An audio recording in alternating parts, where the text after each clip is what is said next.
অন্নপূর্ণা ভান্ডারের 13 পাতার form fill up করার ভিডিও ইতিমধ্যে আমি আপনাদের দিয়েছি, চ্যানেলে উপলব্ধ রয়েছে। যদি আপনারা না দেখে থাকেন তাহলে দেখতে পারেন। কিন্তু ফর্ম ফিল আপ করতে গিয়ে আপনারা অনেক সমস্যার সম্মুখীন হচ্ছেন। সেই সমস্যাগুলো মেটানোর জন্যই আজকের এই স্পেশাল ভিডিওটা। আজকের এই ভিডিওতে আমি অনেক কিছু বলবো, যেমন আপনারা হেড অফ দ্য ফ্যামিলি বা পরিবারের প্রধান কাকে করবেন, কাকে করলে ভালো হয়। যদি হেড অফ দ্য ফ্যামিলি বা পরিবারের প্রধানই অন্নপূর্ণা ভান্ডারের জন্য আবেদন করেন, তাহলে সেটা কিভাবে করবে। যদি একই পরিবারের দুজন বা তিনজন অন্নপূর্ণা ভান্ডারের জন্য আবেদন করতে চায়, তাহলে কি তাদের আলাদা আলাদা করে ফর্ম ফিল আপ করতে হবে, নাকি একই ফর্মের মধ্যে ফিল আপ করতে হবে? যদি একই ফর্মের মধ্যে ফিল আপ করতে হয়, তাহলে সেটা কিভাবে করতে হবে? জমি জায়গার যে ব্যাপারটা বলা হয়েছে, কারো যদি জমি জায়গা না থাকে সে কিভাবে ফিল আপ করবে? কারোর যদি শুধুমাত্র বসত বাড়ি থাকে সে কিভাবে ফিল আপ করবে? কারোর যদি বসত বাড়ি রয়েছে আবার চাষবাসযোগ্য জমি জায়গা রয়েছে, তাহলে সে কিভাবে ফিল আপ করবে? ফর্মের মধ্যে 6 জনের ডিটেলস আপনারা দিতে পারবেন। যদি কারোর পরিবারের সদস্য সংখ্যা 6 জনের বেশি হয়, তাহলে সে কিভাবে ফিল আপ করবে? যদি 6 জনের কম হয়, তাহলে সে কিভাবে ফিল আপ করবে? অন্নপূর্ণা ভান্ডারের টাকা পাওয়ার জন্য ফর্ম, তো সেক্ষেত্রে যে মহিলার আবেদন হচ্ছে তারই শুধুমাত্র ব্যাংকের ডিটেলস দিতে হবে, নাকি পরিবারের সবার দিতে হবে? আবার যারা লক্ষ্মীর ভান্ডার পাচ্ছিল তাদেরও কি ফর্ম ফিল আপ করতে হবে, নাকি যারা নতুন আবেদন করতে চাইছে তাদের ফর্ম ফিল আপ করতে হবে?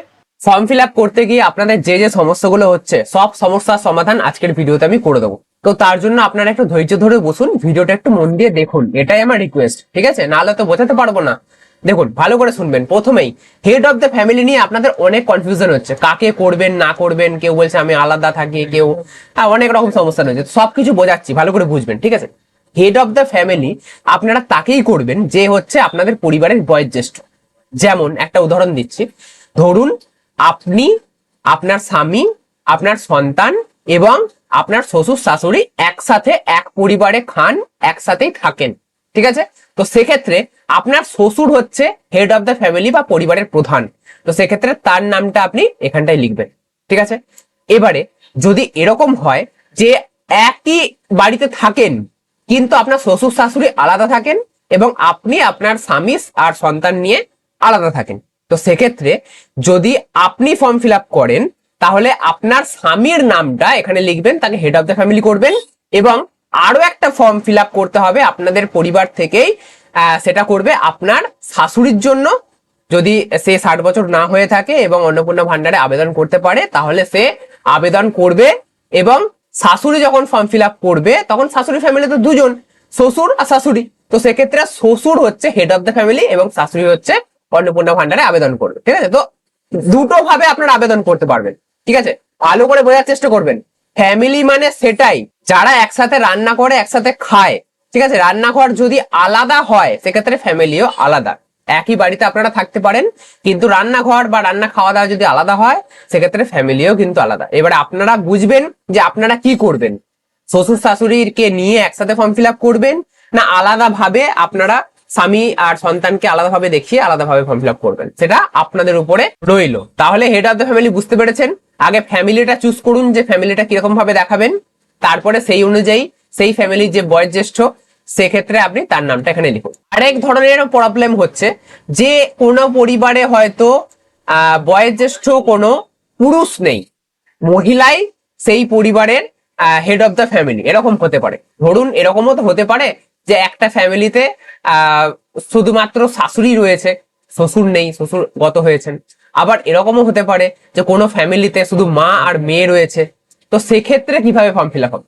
সেক্ষেত্রে হেড অফ দ্য ফ্যামিলি যদি বা পরিবারের প্রধান যদি বয়োজ্যেষ্ঠ কোনো মহিলা হন, তাহলে মহিলার নামটাই আপনারা এখানে লিখবেন, কোনো সমস্যা নেই। তাহলে আবেদনটা কিভাবে করবেন সেটা আমি দেখাচ্ছি। দেখুন, শুধুমাত্র 9 নম্বরে, দেখুন 9 নম্বরে চলে আসুন। দেখুন এখানে যখন পরিবারের প্রধানের পাশে এই যে অন্নপূর্ণা যোজনার জন্য আবেদন করা হচ্ছে, এখানে হ্যাঁতে টিক দিতে হবে। বোঝা গেছে? মানে যদি আপনাদের হেড অফ দ্য ফ্যামিলি কোনো মহিলা হন, তাহলে নামটা এখানে লিখবেন। এবং তিনি যদি অন্নপূর্ণা ভান্ডারে আবেদন করতে পারেন, তিনি যদি যোগ্য হন, মানে 60 বছরের মধ্যে তার বয়স যদি হয় 25 থেকে 60-এর মধ্যে, তাহলে আপনাদের এই হেড অফ দ্য ফ্যামিলি এইখানে হ্যাঁতে টিক দিতে হবে। কারণ এখানে অন্নপূর্ণা যোজনার জন্য আবেদন করা হচ্ছে, এখানে পরিবারের প্রধান কি আবেদন করতে চাইছে সেটা জানতে চাইছে, তো এখানে হ্যাঁ দেবেন। যদি দেখা যায় হেড অফ দ্য ফ্যামিলি হচ্ছে মা, তার বয়স হচ্ছে 55 বছর এবং তার মেয়ে রয়েছে, তার বয়স হচ্ছে 30 বছর। এরকম যদি হয় সেক্ষেত্রে তার মেয়েও অন্নপূর্ণা ভান্ডার আবেদন করবে, আবার মাও অন্নপূর্ণা ভান্ডার আবেদন করবে, তাই তো? তো আমরা দেখলাম হেড অফ দ্য ফ্যামিলি মাকে বানিয়েছি এবং এখানে হ্যাঁ টিক দিয়েছি, এবং পরিবারে আরেকজন সদস্য হচ্ছে মেয়ে, তো মেয়ের নামটা এখানে সবকিছু ফিল আপ করে দিতে হবে। তো এখানে ফিল আপ করে মেয়েও যেহেতু অন্নপূর্ণা ভান্ডারের জন্য আবেদন করছে, তাহলে এখানে হ্যাঁতে টিক দিতে হবে। বোঝা গেছে? মানে যতজন পরিবারে আবেদন করবে ততজনের ঘরে এখানে হ্যাঁ দিতে হবে। যদি আরো একটা উদাহরণ দিচ্ছি, ভালো করে শুনবেন, যদি যে পরিবারের প্রধান আপনার মা এবং আপনার ভাই আর আপনি রয়েছেন, তো সেক্ষেত্রে আপনার ভাই তো আর অন্নপূর্ণা যোজনায় আবেদন করতে পারবে না। তো সেক্ষেত্রে এখানে ধরুন এখানে পরিবারের হেড অফ দ্য ফ্যামিলি মা, সেখানে মা আবেদন করছে, এখানে হ্যাঁ টিক দিলাম। এবারে আপনার নামটা আপনি এখানে লিখলেন, আপনিও আবেদন করছেন, এখানে হ্যাঁ টিক দিলাম। এবারে আপনার ভাই রয়েছে আর তার নাম তারিখ সবকিছু লিখলেন, সে তো আবেদন করছে না, তো সেক্ষেত্রে এখানে হ্যাঁতে টিক দেবেন না। বোঝা গেছে? সদস্যর নাম লাগবে কিন্তু হ্যাঁতে টিক দেওয়া যাবে না। আমি তো গোটা ফর্ম ফিল আপটা আজকের এই ভিডিওতে দেখাবো না, যে যে জায়গায় আটকাচ্ছে আপনাদের সেইগুলোই আজকের এই ভিডিওতে তুলে ধরবো। দেখুন এইখানে আটকাচ্ছে পরিবারের সদস্য সংখ্যা। ঠিক আছে, আপনারা আগে বুঝে নেবেন যে পরিবার কি করছেন। ঠিক আছে, পরিবারটাকে ভাঙছেন কিনা বা কে এক রান্নাঘরে খান কিনা, যেটা আমি প্রথমে বললাম আর কি, শ্বশুর শাশুড়ি আলাদা কিনা আর আপনারা আলাদা কিনা, তো আপনারা বুঝে নেবেন। সেই অনুযায়ী আপনারা এখানে সদস্য সংখ্যা রাখবেন। ধরুন আপনারা আলাদা, স্বামী সন্তান এবং আপনি আলাদা হয়ে গেছেন, তো সেক্ষেত্রে আপনারা 3জন, তো সেক্ষেত্রে এখানে 3জন লিখবেন। ঠিক আছে, যদি সবাইকে একসাথে রাখতে চান, একটা ফ্যামিলিতে রাখতে চান, তাহলে 5জন আপনার হচ্ছে শ্বশুর শাশুড়ি এবং আপনার সন্তান, আপনার স্বামী এবং আপনি, তো সেক্ষেত্রে আপনি এখানে লিখবেন 5। ঠিক আছে, সংখ্যায় লিখবেন 5। ঠিক আছে, এবারে এখানে যে সংখ্যাটা লিখবেন সেই সংখ্যাটা কিন্তু এখানে পরপর ফিল আপ করতে হবে। প্রথমে হেড অফ দ্য ফ্যামিলির আমাদের এখানে ফিল আপ হয়ে যাচ্ছে, তাই এখানে হেড অফ দ্য ফ্যামিলির আলাদা করে দেয়নি, এখানে জন্ম তারিখ, হ্যাঁ লিঙ্গ, আধার নম্বর, হ্যাঁ সবকিছু নিয়ে নিচ্ছে। তো সেই জন্য এখানে আর হেড অফ দ্য ফ্যামিলির জন্য আলাদা করে ঘর দেয়নি। ঠিক আছে, শুধুমাত্র আবেদন করবে নাকি অন্নপূর্ণা যোজনার জন্য, সেই জন্য একটা আলাদা করে ঘর দিয়েছে, আর কিছু দেয়নি। এবারে হেড অফ দ্য ফ্যামিলি একজন হয়ে গেল। এবারে সদস্য নাম্বার 1 2জন, সদস্য নাম্বার 2 3জন, এবং সদস্য নাম্বার 3 4জন, সদস্য নাম্বার 4 5জন। ঠিক আছে, 5জন আপনারা যদি হন তাহলে এর মধ্যে কিন্তু ফিল আপ করবেন। আর সদস্য নাম্বার 5ও দেওয়া রয়েছে, মানে 6জনের নাম আপনারা এই ফর্ম থেকে ফিল আপ করতে পারবেন। যদি আপনাদের পরিবারে সদস্য সংখ্যা আরো বেশি থাকে সেক্ষেত্রে আলাদা ফর্ম আপনাদের নিতে হতে পারে এবং সেখানে কিন্তু ফিল আপ করতে হতে পারে। এই ব্যাপারটা আপনারা যখন ফর্ম জমা দেবেন সেখান থেকে কিন্তু একবার খতিয়ে নেবেন বা যাচাই করে নেবেন যে আপনাদের সদস্য সংখ্যা বেশি, তো সেক্ষেত্রে আপনারা কি করবেন। এবারে এই জায়গাটা দেখুন 10 নাম্বার পয়েন্টটা। ঠিক আছে, পরিবারের প্রধান এবং সকলের প্রাপ্তবয়স্ক যারা রয়েছে, মানে 18 বছর প্লাস যারা রয়েছে তারাই প্রাপ্তবয়স্ক ভারতীয় সংবিধান অনুযায়ী। তো সেক্ষেত্রে যারা প্রাপ্তবয়স্ক তাদের সবার কিন্তু ব্যাংক অ্যাকাউন্ট নাম্বার লাগবে। এবারে আপনারা ধরুন আপনাদের বাড়িতে কোনো শিশু রয়েছে 18 বছরের নিচে, তো তার সে ধরুন সদস্য নাম্বার 1। সদস্য নাম্বার 1 কিভাবে বুঝবেন, এখানে ধরুন আপনি ফিল আপ করেছেন এই যে 1, সদস্য নাম্বার 1।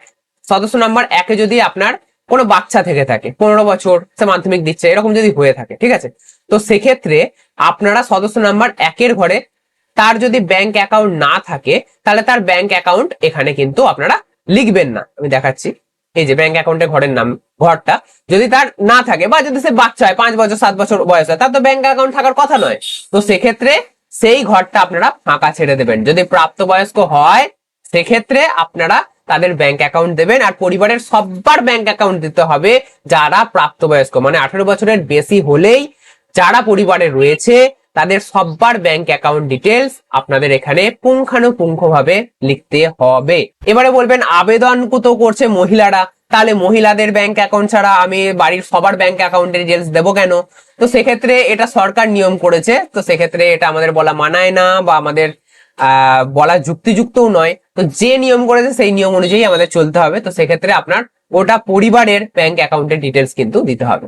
এই জায়গাটা ভালো করে দেখবেন, এখানে এপিক নাম্বার চেয়েছে হেড অফ দ্য ফ্যামিলি, তারপরে সদস্য নাম্বার 1 সবার চেয়েছে। ঠিক আছে, তো এপিক নাম্বার তো আপনারা ভোটার কার্ড থেকে পেয়ে যাবেন, কিন্তু বিধানসভা ক্ষেত্র এবং অংশ নাম্বার এটা কোথায় পাবেন? এটাও আপনারা ভোটার কার্ডের পিছনের দিকে পেয়ে যাবেন, কিন্তু যদি পুরাতন ভোটার কার্ড হয় সেক্ষেত্রে এগুলো আপনাদের পেতে সমস্যা হতে পারে। সেক্ষেত্রে আপনারা অনলাইন থেকে একটা ভোটার ইনফরমেশন স্লিপ ডাউনলোড করে নিতে পারেন, বা আপনারা যখন এসআইআর এ ফর্ম ফিল আপ করেছিলেন তার একটা কপি তো আপনাদের কাছে রয়েছে, তো সেই কপি থেকেও আপনারা বিধানসভা ক্ষেত্র এবং অংশ নাম্বার কিন্তু পেয়ে যাবেন অনায়াসে। ঠিক আছে, যেটা খুব একটা সমস্যা হওয়ার কথা নয়। এবারে জমি জায়গার ব্যাপারটা ভালো করে বুঝে নিন, এইটা কিন্তু খুব ভাইটাল। হ্যাঁ, পারিবারিক জমির মালিকানা, যদি আপনার নামে জমি না থাকে, পরিবারের কারোর নামে জমি থাকে, তাহলে আপনাদের কিন্তু এখানে হ্যাঁতে টিক দিতে হবে। কারণ আপনারা জানেন এটা কিন্তু ভেরিফিকেশন হবে, যদি আপনারা ভুল ইনফরমেশন দেন তাহলে কিন্তু পরে সমস্যা হতে পারে। যদি আপনাদের পরিবারের কারোর জমি থাকে তাহলে অবশ্যই এখানে হ্যাঁ দেবেন। ঠিক আছে, এরপরে ভালো করে এইখানটাও দেখবেন, পরিবারের সকল সদস্যের মোট জমির পরিমাণ শতকে। ঠিক আছে, যদি স্বামী স্ত্রী দুজনার নামেই জমি থাকে, সেক্ষেত্রে মোট কতটা জমি সেটা কিন্তু আপনাদের এখানে শতকে দিতে হবে। এবার অনেকে বুঝতে পারবেন এখানে শতক জিনিসটা কি, এখানে বলেছে আর ও আর জমির নথি, এগুলো কি। তো এগুলো নিয়ে আমার পরবর্তীতে একটা স্পেসিফিক ভিডিও আসবে। আর ও আর মানে আপনারা আপাতত বুঝে রাখুন, এটা পর্চার কথা বলা হচ্ছে। ঠিক আছে, পর্চাতে শতক কিভাবে বুঝবেন না বুঝবেন এই সমস্ত কিছু আপনাদের আমি পরে একদিন ডিটেলসে ভিডিও করে দেখিয়ে দেবো, কারণ এইখানে কিন্তু আপনাদের অনেক আটকাবে, শতকে কিভাবে আপনারা এখানে লিখবেন, তাই না? তো সেটা আপনাদের আমি ডিটেলসে একটা সেপারেট ভিডিও করে বোঝাবো, কারণ ওটাতে অনেক সময় লাগবে বোঝাতে, বা আলাদা একটা টপিক হয়ে যাচ্ছে। তো সেক্ষেত্রে যাই হোক, আর ও আর বলতে আপনারা পর্চা, ঠিক আছে, এটা মনে রাখবেন, এটা সাধারণ মানুষ বুঝতে পারবে না আর ও আর মানে কি। তো আর ও আর মানে হচ্ছে কিন্তু পর্চা। তো রেজিস্ট্রেশন নথি সর্বশেষ আর ও আর জমির নথি কিন্তু এই ফর্মের সাথে অ্যাটাচ করে দিতে হবে। ঠিক আছে, মানে পর্চাটা কিন্তু আপনাদের অ্যাটাচ করে দিতে হবে। যদি পরিবারের একজনার জমি থাকে তাহলে কতটা মোট জমি সেটা শতক এখানে লিখতে হবে। যদি দুজনার থাকে তাহলে এখানে মোট কতটা জমি দুজনার মিলিয়ে কত হচ্ছে সেটা এখানে লিখবেন। যদি তিনজনার থাকে তাহলে মোট কতটা জমি, মোট ব্যাপার হচ্ছে আপনার কৃষি জমি থাক বাস্তু জমি থাক, মোট আপনাদের কত জমি সেটা কিন্তু আপনাদের এখানে লিখতে হবে শতকে। ঠিক আছে, এবং আপনাদের প্রত্যেকটা পর্চা এই ফর্মের সাথে দিতে হবে। এবারে চলে আসুন স্বাস্থ্য বীমা। হ্যাঁ, এই জায়গাটা কিন্তু খুব ভাইটাল, ভালো করে দেখবেন, এখানে না লিখবেন না হ্যাঁ লিখবেন। স্বাস্থ্য বীমা ব্যাপারটা কি, যদি আপনাদের স্বাস্থ্যের বীমা বা হেলথ ইন্স্যুরেন্স করা থাকে তাহলে আপনারা হ্যাঁতে টিক দেবেন, নাহলে নাতে টিক দেবেন। এবারে এখানে দেখুন সরকারি বা বেসরকারির অপশন দিয়েছে। এবার স্বাস্থ্য সাথীও কিন্তু একটা স্বাস্থ্য বীমা। তো সেক্ষেত্রে যদি আপনাদের স্বাস্থ্য সাথী কার্ড থাকে তাহলে আপনারা এখানে কার নামে রয়েছে স্বাস্থ্যসাথী কার্ড সেটা আগে দেখবেন। পরিবার স্বাস্থ্যসাথী কার্ড তো মহিলা ভিত্তিক হয়েছিল, তো মহিলা ভিত্তিকই আপনারা এখানে টিক দেবেন। যদি সদস্য নাম্বার 1-এ আপনার নাম হয়ে থাকে তাহলে আপনারা এখানে স্বাস্থ্য বীমা যদি পেয়ে থাকেন বা স্বাস্থ্যসাথী কার্ড যদি থেকে থাকে মহিলার নামে, তাহলে এখানে সরকারিতে টিক দেবেন।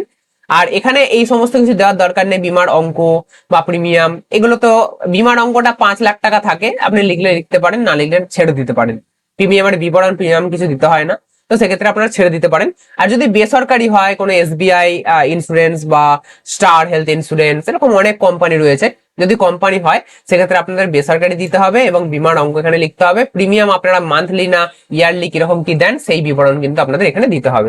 যার নামে থাকবে আর কি এই হেলথ ইন্স্যুরেন্সটা, আপনাদের কিন্তু তার নামটা এখানে সেই ঘরটা কিন্তু ফিল আপ করতে হবে। যদি একজনের নামে থাকে একজনের করবেন, যদি দুজনের নামে থাকে দুজনের করবেন, যদি পরিবারের সবার নামে থাকে তাহলে সবার করতে হবে। এই হচ্ছে ব্যাপার। ঠিক আছে, এই আয়করের ব্যাপারটা আপনারা ভালো করে বুঝবেন, এখানে আয়কর আপনারা দেন কিনা সেটা কিন্তু জানতে চেয়েছে। যদি আপনারা ইনকাম ট্যাক্স ফাইল করে রাখেন, অনেকে ফাইল করে রাখে কিন্তু তাদেরকে পেমেন্ট করতে হয় না, আয়কর দিতে হয় না, কারণ 12 লাখ পর্যন্ত বছরে যদি 12 লাখ টাকা পর্যন্ত আপনারা ইনকাম করেন তাহলে ইনকাম ট্যাক্স ফ্রি, তো সেক্ষেত্রে আপনাদের টাকা দিতে হয় না। তো সেক্ষেত্রে কিন্তু আপনাদের কোনো অসুবিধা নেই। আয়কর আপনারা কি প্রদান করেন সেটা জানতে চাইছে। ঠিক আছে, যদি আপনারা আয়কর প্রদান করেন বা ট্যাক্স দেন সরকারকে তবে এখানে হ্যাঁ দেবেন, নাহলে কিন্তু এখানে না দেবেন। বোঝা গেছে? এবারে যদি আপনি সরকারকে লোকাতে চান যে এখানে না দেবো, আমি ইনকাম ট্যাক্স দিই কিন্তু আমি এখানে না দেবো, দিয়ে এখানে আমি প্যান নাম্বার জানতে চেয়েছে, দেখুন প্যান নাম্বার দেবো সব কিন্তু প্যান নাম্বার থেকে ফেচ করে চলে আসবে, আপনি লোকাতে পারবেন না কিছুই। ঠিক আছে, তো সেক্ষেত্রে সঠিক ইনফরমেশনই আপনারা দেবেন, নাহলে কিন্তু পরবর্তীকালে আপনাদের প্রবলেমে পড়তে হতে পারে। তারপরে এটাও অনেকের আটকাচ্ছে, এটা আটকানোর কথা নয়। আগের দিন আমি ভিডিওতে যেটা ফুল ফর্ম ফিল আপ বানিয়েছি ভিডিওটা, সেখানে আমি বলে দিয়েছি, তবুও আমি আর একবার বলছি, এই জায়গাটা ভালো করে বুঝবেন। প্রাপ্তবয়স্ক মানে 18 বছরের বেশি সেই রকম ব্যক্তিদের এখানে কিন্তু সদস্য সংখ্যা হিসেবে ধরা হচ্ছে। তারা শিক্ষিত কি না সেটা জানতে চাইছে। ধরুন আপনি, আপনার স্বামী এবং আপনার সন্তান রয়েছেন, সন্তানের 18 বছর হয়নি, 18 বছরের তার নিচে বয়স, এবং আপনি এবং আপনার স্বামী দুজনেই শিক্ষিত। তো সেক্ষেত্রে দুজন হলো শিক্ষিত প্রাপ্তবয়স্কের সদস্য। সেক্ষেত্রে আপনার সন্তান কিন্তু এখানে লিখতে হবে না। আপনারা ফ্যামিলিতে 3 জন হতে পারেন, কিন্তু শিক্ষিত প্রাপ্তবয়স্ক মানে 18 বছরের উপরে শিক্ষিত দুজনই তো রয়েছেন। তো সেক্ষেত্রে আপনাদের এখানে 2 লিখতে হবে। যদি আপনার স্বামী অশিক্ষিত বা আপনি অশিক্ষিত বা পরিবারের মানে দুজনের মধ্যে একজন অশিক্ষিত, তো সেক্ষেত্রে একজনের এখানে একজন লিখবেন আর শিক্ষিত একজন এখানে লিখবেন, মানে একজন শিক্ষিত একজন অশিক্ষিত, এরকম ভাবে হবে। বোঝা গেছে? এবারে এখানটায় কিন্তু বিবরণটা দিতে হবে যে কে অশিক্ষিত কে শিক্ষিত। পরিবারের প্রধান যাকে বানিয়েছেন সে কি শিক্ষিত না অশিক্ষিত? যদি শিক্ষিত হয় তাহলে সেক্ষেত্রে সর্বোচ্চ শিক্ষাগত যোগ্যতা কত, BA pass, M A pass, মাধ্যমিক পাস, 8 পাস, না এইচএস পাস, সেই সমস্ত কিছু ডিটেলস আপনাদের এখানে লিখতে হবে, বা এর নিচেও লিখতে পারেন। ঠিক আছে? এরকম ভাবে সদস্য নাম্বার 2 আর সদস্য নাম্বার 3 সব কিন্তু এরকম ভাবে ফিল আপ করতে হবে। অশিক্ষিত হলে শুধু অশিক্ষিততে ক্লিক করতে হবে, এই অশিক্ষিততে ক্লিক করে দিতে হবে, বা টিক দিতে। অশিক্ষিত হলে শুধুমাত্র অশিক্ষিততে টিক দিতে হবে, ব্যাস, আর কিছু করতে হবে না। আর শিক্ষিত হলে আপনাদের কত শিক্ষাগত যোগ্যতা সেটা কিন্তু এখানে মেনশন করতে হবে। আর একটা জিনিস জেনে রাখুন, এসআইআর যদি নাম বাদ যায় এবং যদি আপনি ট্রাইব্যুনালে আবেদন করে থাকেন তাহলে অবশ্যই কিন্তু এখানে হ্যাঁতে টিক দেবেন, এবং মামলার বিবরণ যে ট্রাইব্যুনালের একটা নাম্বার ছিল, অ্যাপ্লিকেশন নাম্বার, সেটা কিন্তু আপনি এখানে লিখতে পারেন। ঠিক আছে? আর যদি আপনারা এইসবের মধ্যেই পড়েন না, ট্রাইব্যুনালে আপনারা যাবেন কি, আপনাদের নাম রয়েছে, আপনি ভোট দিয়েছেন, আপনাদের সবকিছু রয়েছে, তাহলে এখানে প্রযোজ্য নয়তে টিক দেবেন। ঠিক আছে? এখানেও সেম ভাবে পরিবারের প্রধান, তারপরে সদস্য নাম্বার 1, 2 এরকম ভাবে রয়েছে। যদি পরিবারের 3 জনের মধ্যে একজনের নাম ট্রাইব্যুনালে রয়েছে, তো তার নামটা এখান থেকে হ্যাঁতে টিক দেবেন, বাকি সবারটা প্রযোজ্য নয় করবেন। ঠিক আছে? এটা খুব ইজি, তো সেই জন্য আমি আর কথা বাড়াচ্ছি না। ব্যাস, আর মোটামুটি সেরকম কিছু নেই, কিন্তু আর একটা খটকা আপনাদের লাগতে পারে, সেটাও আমি এই ভিডিওতে ক্লিয়ার করতে চাইবো। আপনাদের মনে হতে পারে এটা অন্নপূর্ণা যোজনার ফর্ম, না এটা কি 13 পাতা ধরে কি হচ্ছে, সবার ডিটেলস কেন নেওয়া হচ্ছে। দেখুন উপরে কিন্তু লেখা হয়েছে অন্নপূর্ণা যোজনা পারিবারিক তথ্য সংগ্রহের ফর্ম, এখানে কিন্তু মেনশন করে দেওয়া হয়েছে। ঠিক আছে? আরো একটা জিনিস, বিবাহিত মহিলাদের জন্য প্রবলেম আসছে, যে বিবাহিত মহিলা সদ্য বিয়ে হয়েছে, নাম ট্রান্সফার হয়নি, সে বাপের বাড়ির ডিটেলস দিয়ে করবে না সে শ্বশুর বাড়ির ডিটেলস দিয়ে করবে। দেখুন আপনার ডকুমেন্ট কথা বলবে, সামাজিক ভাবে কিন্তু কোনো কথা হবে না। ডকুমেন্ট যদি আপনাদের ঠিক থাকে, মানে রেজিস্ট্রি যদি হয়ে থাকে, তাহলে আপনারা শ্বশুর বাড়ির ডকুমেন্ট দিয়ে করবেন। যদি সোশ্যাল ম্যারেজ হয়ে থাকে, রেজিস্ট্রি না হয়ে থাকে, তাহলে আপনারা অবশ্যই বাপের বাড়ির ডিটেলস দিয়ে করার চেষ্টা করবেন, কারণ কোনো ডকুমেন্টসই আপনাদের শ্বশুর বাড়ির ঠিকানায় নেই। সেক্ষেত্রে আপনারা বাপের বাড়ির সবকিছু দিয়ে কিন্তু করবেন। ঠিক আছে? বোঝা গেছে? তো সেক্ষেত্রে বাপের বাড়ি দিয়ে করলে বাবার নামটাকে আপনাকে হেড অফ দ্য ফ্যামিলি করতে হবে, এবং মা থাকলে মা এবং আপনি দুজনেই অন্নপূর্ণা ভান্ডারের জন্য আবেদন করবেন। কোথা থেকে করবেন একটু আগেই দেখিয়ে দিয়েছি, যেখানে আবেদন হবে, ধরুন পরিবারের প্রধান আপনার বাবা, ঠিক আছে, বাবা আবেদন করছে না অন্নপূর্ণা ভান্ডারে, এখানে ঠিক হবে না। আর আপনার মায়ের নাম এখানে হবে, ডিটেলস এখানে হবে, এখানে মা আবেদন করছে, এখানে হ্যাঁ হবে, আপনার নাম এখানে হবে, আপনি আবেদন করছেন, এখানে হ্যাঁ হবে। বোঝা গেছে? খুব সিম্পল। হ্যাঁ, একটু বুদ্ধি দিয়ে যাচাই করলেই সবটা আপনারা নিজেরাই পারবেন। এছাড়াও আপনাদের যদি আরো কোনো প্রশ্ন থাকে তাহলে অবশ্যই আপনারা কমেন্ট বক্সে কমেন্ট করে জানাবেন, পরবর্তী ভিডিওতে আমি সেটা কভার করার চেষ্টা করব। আজকের ভিডিওটা এতটাই। যদি ভিডিওটা একটু ইনফরমেটিভ বলে মনে হয় তাহলে অবশ্যই ভিডিওতে একটা লাইক করবেন। এরকমই নতুন নতুন আরো ইন্টারেস্টিং ভিডিও পেতে অবশ্যই চ্যানেলকে সাবস্ক্রাইব করে রাখতে ভুলবেন না।